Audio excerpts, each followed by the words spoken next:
If you are bothered by things that squeak in the dark, we've got a show for you, everybody. Stay tuned.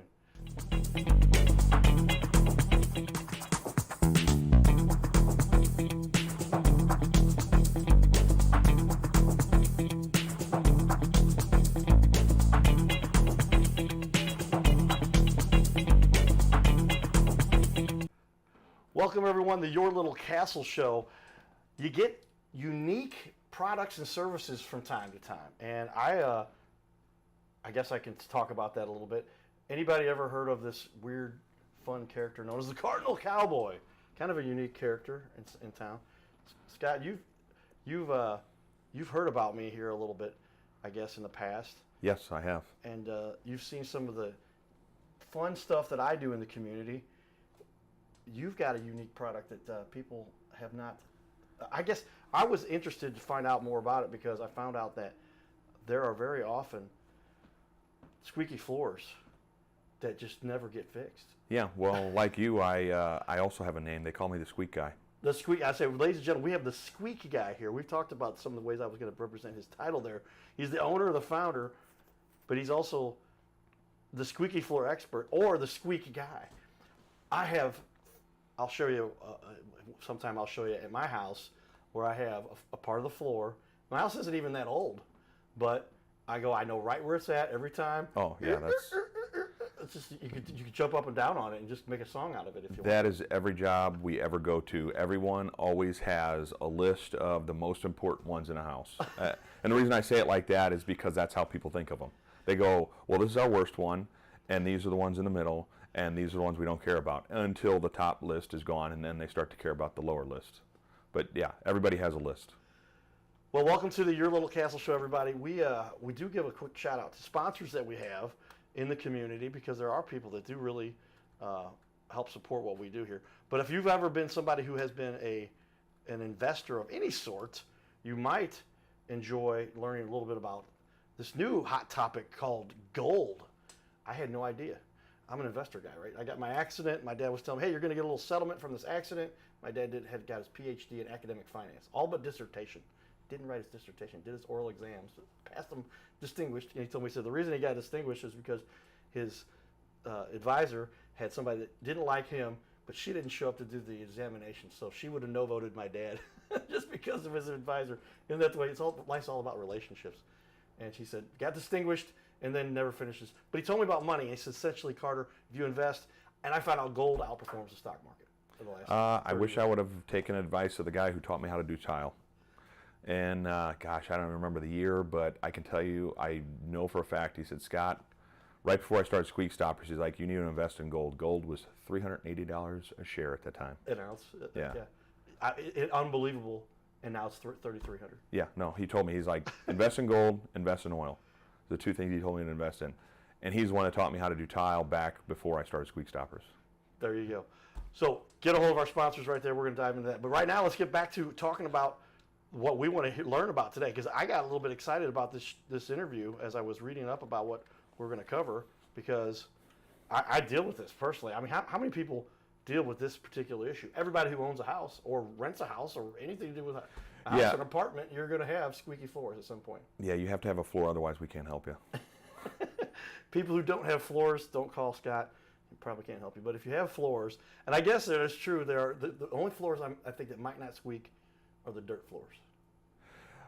Concrete, same thing. Concrete, okay. Yeah. Similar thing. Illinois has got a lot of but they do have second stories, so it does happen. A lot of crawl spaces in Illinois. But yeah, second story. If not, first story with or without access, not a problem. But it's the joists. Is it the joists that mainly cause the problem? It's the structure and the framing? I mean, I guess that's why you're here. You're a carpenter by trade. Well, I am. I had 12 years experience as a carpenter in the union, St. Louis Carpenters Union. There are three main categories in squeaks. There's regular floor squeaks, which everybody thinks about as far as a squeak is concerned. Like, you walk into a house, you hear a squeak. That is what we categorize as just a regular normal squeak. People think it's a subfloor. The second category, which we have developed or have noticed, is structural. That is in the structure of the home, not related to the actual subfloor. You can put screws in your floor all day long and you're not going to get rid of those squeaks. Those come from joists interacting, duct walls can squeak, drywall, stuff like that. All that stuff can squeak, sound exactly like a floor. And then miscellaneous category, which is ductwork, copper pipes, plumbing, PVC, pop squeak, stuff like that. All other kind of noises, really. So you're going to end up with an issue. It is structural. It is not always flooring. You talked about this. We had a little pregame prep here, everybody. We talked about flooring guys can't often fix these because they deal with one third of the issue or one component, but it's not always the primary cause of what is failing here. Yeah, like we qualify ourselves as carpenters, and I always tell people if you would want a carpenter fixing a carpenter-related issue, not a flooring guy trying to fix carpentry. We also install floors, but it's better to have a carpenter fixing the high-low spots of your floor, working on the structure of your home. When you're going into a house, you can fail a warranty of the installation of the floor simply by not following what the manufacturer's recommendations are as far as installation are concerned.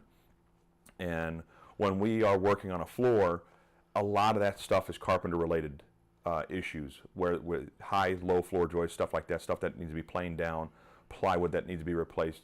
I'm not knocking flooring guys, but you're talking about a guy that's his expertise is in flooring coming into the carpentry world versus a carpenter doing something as simple as laying a floor. Yeah, and flooring is a niche within the whole carpentry Correct, it spectrum, if you will, but like the structure of a house makes sense. So I'm one of those guys. I built Microsoft Exchange servers for a little brewery based out of St. Louis called Anheuser-Busch. But my point is, I used to have to analyze all the technical little pieces that fit together to make the whole project. I was one little piece of it, and if somebody said to Carter, there's no email flowing over to the Shanghai servers over for the Shanghai brewery. Well, is it the server? That's what I managed. But if it was the internet connection, that was done by somebody else. So likewise, in your case, you're saying, hey man, if it's a flooring problem, it's specific to the floor itself, that can be fixed by a flooring guy. Yeah. But if you've got another bigger structural component there, like the network in my case, but it's the actual physical places that the flooring sits on top of, I guess is one way to put it. Well, we get a lot of people. We've had dozens at this point of jobs where people have hired a flooring company or a flooring guy. Hey, we could take care of it. Boxes of screws, and no avail. Like we'll come back in. No, we already hired somebody. We paid them, or because we exist. That's actually happened in our past where people have called saying we know Squeak Stopper is a real thing. We paid for the education of it. People are like, I really want this in my house, and somebody's like, we can do that. And I'm not knocking competition, but if somebody comes in and starts taking care of your house, that is the number one reason why squeaks remain once you work on it. You're going after what you perceive as a regular floor squeak, but it could be coming from the structure of the home, and you need access to the structure in order to eliminate it. Pretty straightforward, but that's why you need an expert. I got to go into some of the more of the conversation we had. You are actually used, can you talk about this, as an expert for legal issues at times? Yeah, yes I do. And that's because you've developed a respectable name. Yeah, that goes back. Here's what caused, and when people get injured because of a flooring issue, lawsuits abound. Yeah. And you've got to come and say what caused it. Yeah, that also goes right back to manufacturer's recommendation and manufacturer's warranty. It's that little piece of paper that everybody wads up and throws in the trash right after they open the box. Never read it, right? That thing, it's usually big. And I want to break it down so it doesn't look or feel nearly as crazy as it seems when you open it up and it's 4 pages. Each one of those pages, each one of the subcategories in there, is actually what it should be done on individual surfaces. So if you're installing it on concrete, if you're going to install it on hardwood floor, if you're going to have access, if you're not going to have access, it says how to, so you just have to pick one little category and it's a paragraph you have to read on how to install it. Without doing that the proper way, you can fail your floor. And whether you spend $2,000 or $20,000 on a floor, you just wasted all that money on the product without following that little piece of paper. And when it comes to legal matters, I hate to come out and see that either a homeowner's done it or a flooring company's done it, where that little piece of paperwork could have saved you time and given me more ammo to go after working on with the distributor, the manufacturer, the broker. Brokers are the ones that bring the flooring into the country, but that alone can lead to also issues of injury, the flooring coming undone, creating a gap. The last two I just recently worked on, both were threshold related. Both were completely improperly installed. Both would have been in the manufacturer's recommendation where an elderly lady had stepped on a threshold. The threshold gave way because it wasn't installed properly, and she went down and broke her hip falling down a flight of stairs. Wow. And it's pretty easy to point out when I see pictures like that. Say, hey, what do you think's wrong here? I'm like, clearly there was not enough room for the threshold to exist. No epoxy was used, and I can see all that from a photo and be like, that wasn't installed properly. And all it takes is to read that little piece of paper. There you go, ladies and gentlemen. Find those who have the expertise. If you don't want to read the paragraphs that who does? Yeah, well, hey. But it's very important information. That's legally they're off the hook by sending that little piece of paper. 100%. Right? Yeah. If they don't send that piece of paper, then you say, oh, you didn't tell them. If it's in there and I see it, I side with the party that has the correct information, whether it helps or hurts the customer. Like if it's most of the time when I find a manufacturer's warranty, it's pretty easy to go back to the manufacturer and say, hey, here's the problem.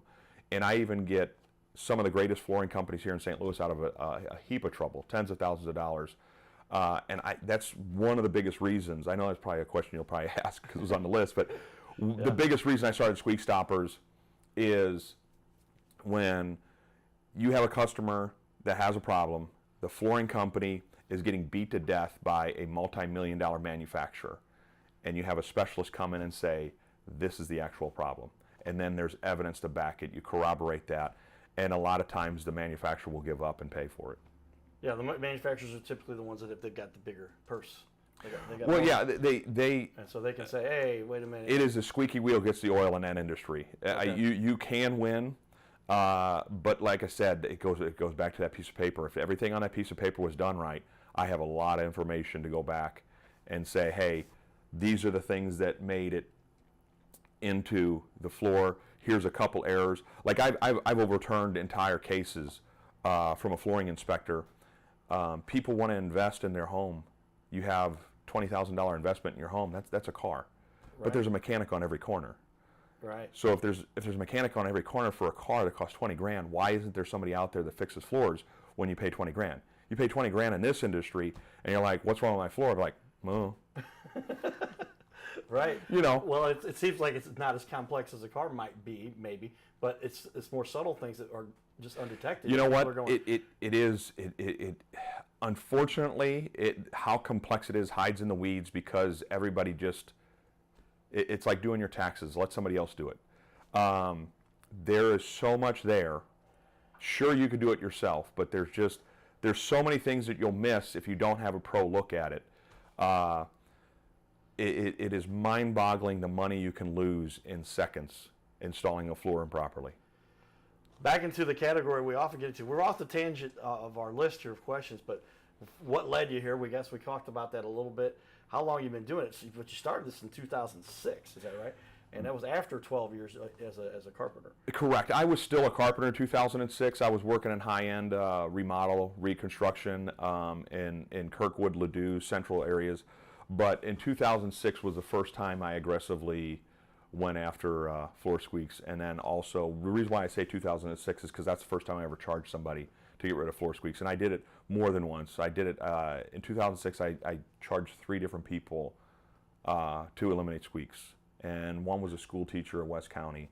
And they told me, they're like, you need to do this for a living. And I was like, you're out of your mind. Well, it seems like as though you have, and this is why we bring experts in to talk about this. The Your Little Castle show is all about finding those leaders in our community that are helping us all to enjoy and build our own castles. And then they, by virtue of doing so, have created their own little world, their own castle, and their little dominion, if you will, and can share with you ideas so you can do the same. So it sounds like you've picked out a little niche here. There are not squeak floor experts on every corner like there are for we're the only ones in the country.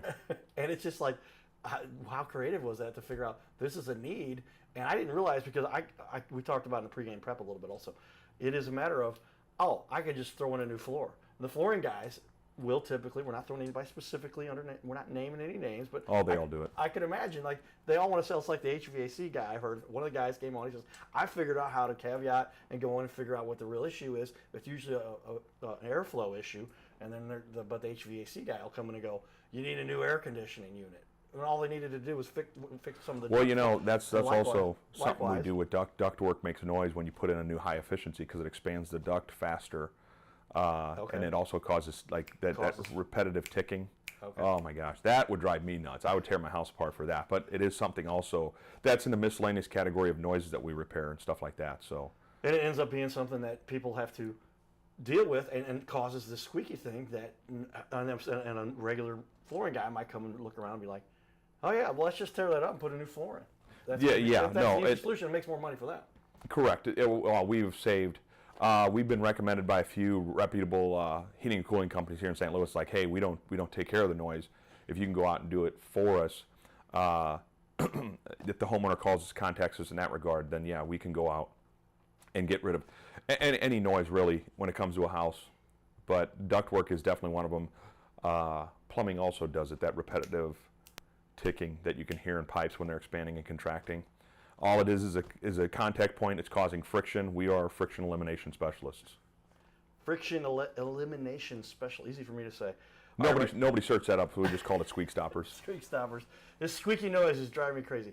All right, everybody, we do a lot of fun stuff in the community. We're going to share with you a little piece that we did recently here with some boxing experts, former champions, Continental champion coming up here, Paul Carlo, talking about how they help kids in our community stay out of trouble by learning how and learn some discipline by learning how to box. Check it out. Hey everybody, Cardinal Cowboy here, another leader in our community, Paul Carlo. Paul, you've been working with boxing therapy now for a long time. Tell me what you do up there at boxing therapy, located right here in St. Charles. It's in Frenchtown. We work with kids with autism, mentally disabled kids, kids trying to come off the street, court ordered. Just put them through a little workout, build them confidence, encourage them. We give sessions where, mentors, we can mentor them and just work with kids that need help. Well, I worked with Dr. Jose. I got to meet him through you. Dr. Jones. And Dr.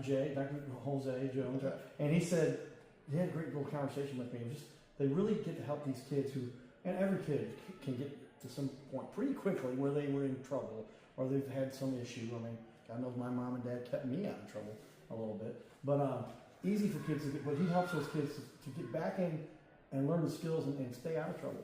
Oh, exactly. I mean, there are a lot of kids, things are hard, they have hardship lives and stuff, and some of the inner city kids and don't have a lot of figures, father figures or male figures at all. And they come down there and we just help them any way we can, just give them the best advice we can and do what we can. Well, it gives them something really cool to look up to. Paul is a Continental middleweight champion, by the way. Number one boxer in the continent and helping kids learn some skills for life. Stay tuned for more, everybody. The Castle Show. Giddy up. Thanks. His name is Carter Rethwich, but in St. Louis, he's known as the Cardinal Cowboy. He's a well-known fixture in the stands at sporting events in the Gateway City. He's one of its greatest cheerleaders, a super fan like no other.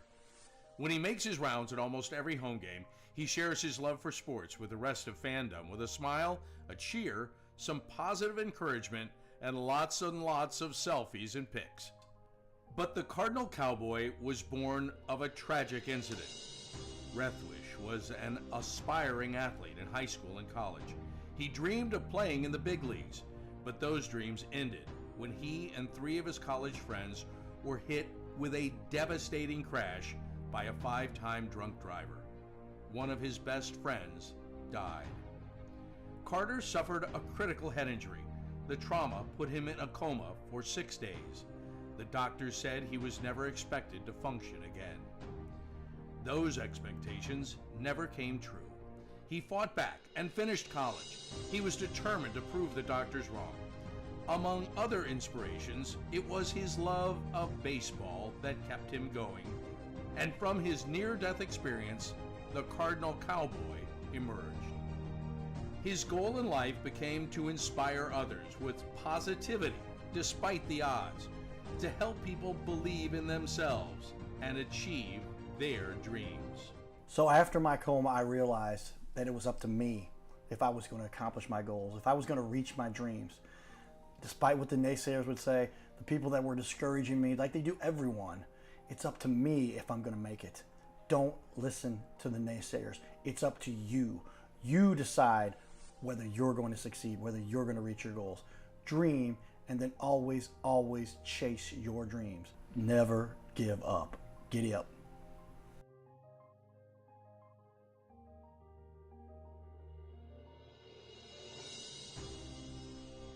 Hey everybody, Cardinal Cowboy here. I want to invite all of you to be part of my new team. No, you don't have to put on a baseball uniform and be a super fan. Now, it would be a good idea to cheer for the Cardinals, the greatest team in the history of the National League. But I'm talking about the Gold Cowboy team. You know, I love to help people follow their dreams and reach their goals in business and in life. So that's one of the reasons why I'm telling you about my friends at My Metal Pro. They help people like you and I acquire gold and silver with a membership that lets you safely buy, sell, and store gold and silver. They make it real easy to get started. My Metal Pro isn't like the big guys you see on network TV or the big coin shops that take a huge commission. So become part of my Gold Cowboy team. Scan the QR code or go to goldcowboy.com and check it out. Giddy up! If it's not plugged into my house, my wife would be like, why is air conditioner not working? Well, there we go. You can see Scott and I are talking. Technology has changed the way we do everything, and I gave a voice command to the AC units to blow for a minute while we chit-chat here during our promotional stuff, and my command for GOOGLE to talk to our kids, right? I teach our phones like our kids. You can't say, I remember the song DIVORCE because you didn't want to talk about divorce in front of the kids. Yeah. So now we say GOOGLE, or else your phone beeps up and says, "What? How can I help you?" So Scott's phone came alive when I said, "Hey Google, do this." We're techie nerds in here a little bit. I like to jump into the other side of the world. Reviews have become quite a big thing. And somebody like yourself, been doing this for a long time. Lots of great reviews that people have wonderful things to say about you. And you see there, we've got up on the wall. So now Google's picking us up again. There you go. I'll share the TV wall on our right. That is my 9-foot TV wall. But behind us is the website. And in front of us, off to our right, is the reviews. But 4.8, 36 reviews, and a whole lot of people that talk very nicely about you. I'll start off right at the top here. I saw a Squeak Stopper service van going along 141 a few weeks ago. I gave them a call. I got a bid and was surprisingly affordable. Our hardwood floor in our kitchen was popping and squeaking for years. It took the guys like 3 hours to complete the work. No more noise. They did a great job and cleaned up everything. I recommend this business. Well, those are the kinds of things you obviously get all the time. What's it make you feel like to have those kinds of it drives people nuts. So I can talk about it myself. Since 1 out of every 1,000 people leave us a review, Bill, I remember Bill. He's out of Chesterfield, but it's nice to have people that come by and share their story because it lets other people know firsthand, like what am I going to experience? Because gosh, if people don't, sometimes even after 18 years being in business, it's the first time people have heard of us. And they're terrified of us coming into their home and doing anything to it, let alone something they've ever heard of, which is the biggest part of like the cost of education for us. So when people take the time to leave that review, it's obvious, which I do it. I go in and I look at a company review and see. So when I get somebody that just blows me away, I like to go in and leave a review, and I even feel guilty when I don't leave a review and I think it's a great company. So I understand why I don't pay for reviews. We have over 85 something 90 5-star reviews between Angie, Yahoo, Bing, and the different platforms, but it really tells the story of what we do in a house per any one person's personal experience, even though it trickles down to the same main categories of, hey, we got rid of squeaks. None of those categories really justify what we had to go through in order to achieve that quiet. We're coming in saying we're going to make your house quiet. That's our goal. Like, we're going to come in and stop what's going on in your house. And for 99% of people in society to have never heard of that before and then go, yes, I'm going to believe you this one time. So, that's the jump we have to make. So having a review is a grand slam, no pun intended. Grand slam. Hey, we're in the ball. Give me a ballpark. We've talked about this. Scott enjoys our fun. You have somebody who works with you or for you. Yeah. That said Sammy. ask the Cardinal Cowboy how he makes it to every game. Is that right? Yeah, no, he's a baseball savant.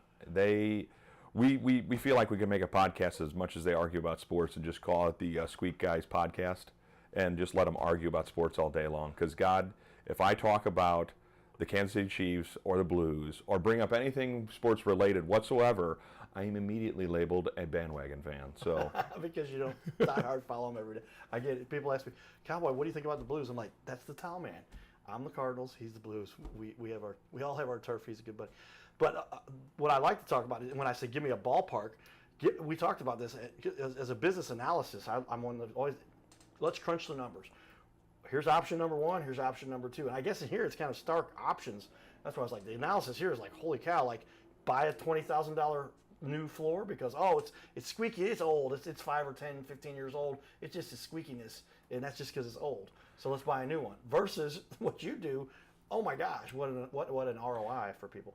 oh yeah, no, we've literally had thousands of people looking at having their floor sand refinished, torn up, tearing out a floor, tearing out a hardwood floor in order to screw down the subfloor just to put in a vinyl floor. I flip homes, I work with homes a lot. That is the worst return on investment you could ever do, is to take out a solid hardwood floor to put in a locking floor. Even if it looks modern, you're still losing the value on the cost per square foot of that house. That is a killer on cost per square foot. It may not affect you now. In the future, it will cost you on the sale of the home because that wood is more valuable than the plastic. And it doesn't matter, enter XYZ, whatever floor type you want to get. But we have gone in and stopped squeaks, even to the point where people did not get their floor sanded and refinished because of squeaks. It felt like a new floor anyway. That's a great ROI talking about there because literally, I mean, you're talking about throwing away $20,000, $30,000 floor, and now you're making me cringe a little bit. Yeah. I talked to you a little bit about the Victorian house we have down in Fayette, Missouri. Next to it is what they call the carriage house. Recently, the plumbing pipes froze. Dad would have taken care of that. We didn't think about it. Dad's in heaven, and we get a call, hey, there's a pile of ice in your front yard. It went down to negative 41 that day. They tore out the old wood floors. And my mom wanted to keep them, and the guys were like, it's so beat up and decayed. Now, water damage is one thing, but you're just talking about squeakiness. That's not no reason to tear out a floor and replace it. A big excuse I see from flooring contractors, which once again, if they're not carpenters, their understanding of what is actually occurring in the floor is skewed. People will look at a floor where nails are being seen, and they'll say that the floor's been sanded and finished too much, and you got to tear it out. Most of the time, that's just from friction backing the nails out. And yes, there is enough friction in your floor to back a nail far enough out that you can actually see it poking out of the floor, even in a hardwood floor. It does get older. There are depression style floors, depression pine, depression oak, and that is a 3/8 to a 5/8 inch, usually put in around the 30s, 40s, right after the Great Depression, which is why they call it depression wood. Okay. But those kind of things, people, like, we come out and look at it and go, no, we could drive these nails in, set your floor, and you can have it sand and refinish one more time. That's a $10,000 savings, especially you got $6,000 to $7,000 you're saving on the tear out alone, and then the $3,000 to $4,000 you're going to put in wood to put new wood. We'll stay back right in. with that, everybody. We got a lot more to talk about in the second half hour. Sorry, Garrett. Oh, you're good. Get it?